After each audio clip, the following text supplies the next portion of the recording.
रूमी कश्मीर मियाँ मोहम्मद बख्श रहमा लिखते हैं कि मर्द मिले ता दर्द ना छोड़े, औगन दे गुन करदा, कामल लोग मोहम्मद बख्शा ते लाल बनान पत्थरदा। हर मुश्किल दी कुंजी यारो हथ मर्दां दे आई, मर्द निगाह करन जिस वेले ते मुश्किल रह ना खाई।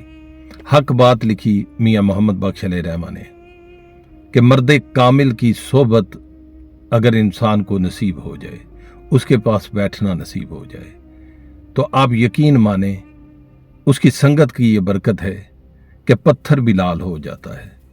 उसकी संगत की ये बरकत होती है कि आपका हर लम्हा जिक्र खुदा और जिक्र मुस्तफ़ा में गुजरता है।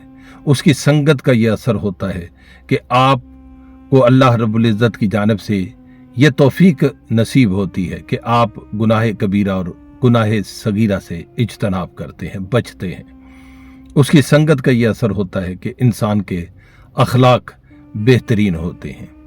इसलिए अपनी खोज को कामिल रखें, पक्का रखें, सच्चा रखें और मुसलसल खोज लगाते रहें।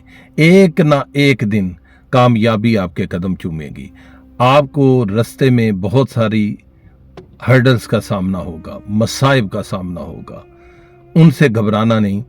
आपके रास्ते में बहुत से शोबदाबाज पीर आएंगे, बहुत से नाम नेहाद पीर आएंगे, नाम नेहाद कलंदर आएंगे, उनसे बचना है। आपने अल्लाह रब्बुल इज़्ज़त से दुआ करके वली अल्लाह की ज़ियारत के लिए इस रास्ते की मुसाफिर बन जाना है। एक ना एक दिन कामयाबी आपके कदम चूमेगी। इसलिए तो रूमी कश्मीर ने कहा था कि लोड़न वाला रिया न खाली, लोड़ किती जिस पकी, लोड़न करदा जो मुड़ आया, लोड़ उधी कुन कच्ची ते कंडे सख्त गुलाबां वाले, दूरू वेख न डरिए, चोबा चलिए रत चवाइए, चोल फुली दद भरिए। ये रास्ते में जितनी भी हर्डल्स होती हैं उनकी चुभन कांटे की मानिंद होती है।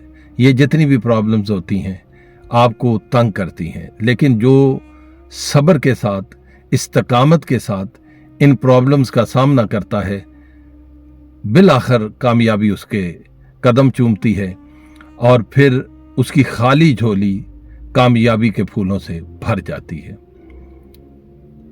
अपना ख्याल रखिए, खालिद महमूद गोलड़वी को अपनी दुआओं में याद रखिए और ये बात जहन नशी रखिए कि की मोहम्मद से वफा तूने तो हम तेरे हैं, ये जहां चीज है क्या लोह कलम तेरे हैं। अल्लाह पाक आपका और मेरा हामी और नासिर, और यही दुआ करनी चाहिए कि अल्लाह तबारक ताला वली कामिल की संगत से हमें हमकनार करे।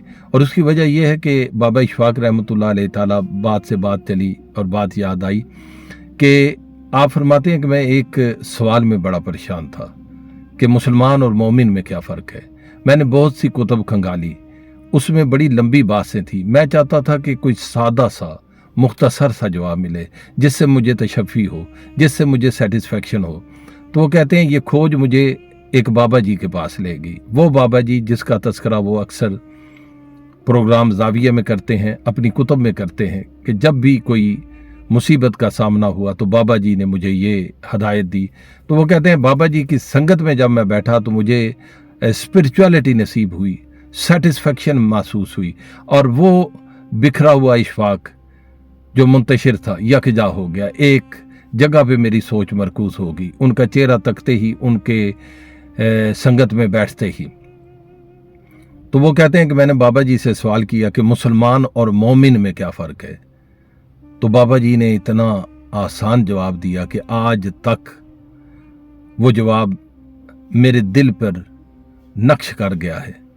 बाबा जी इरशाद फरमाते हैं कि बेटा इशफाक, मुसलमान वो होता है जो अल्लाह को एक मानता है और मोमिन वो होता है जो अल्लाह की एक एक मानता है। इस बात का मजा लीजिएगा कि मुसलमान वो जो अल्लाह को एक माने और मोमिन वो जो अल्लाह की एक एक माने। इसलिए दुआ किया करें कि ऐसे मोमिन, ऐसे मर्द कलंदर की सोबत में बैठना नसीब हो जो अल्लाह की एक एक मानता है। अतिउल्लाह व अतिउर रसूल, इस फरमान पे हत्तुल विसा कोशिश करता है कि वो पूरा का पूरा इस फरमान पर चलने की कोशिश करे। अपना ख्याल रखिएगा। अल्लाह पाक आपका और मेरा हामी नासिर। अल्लाह ने के बान।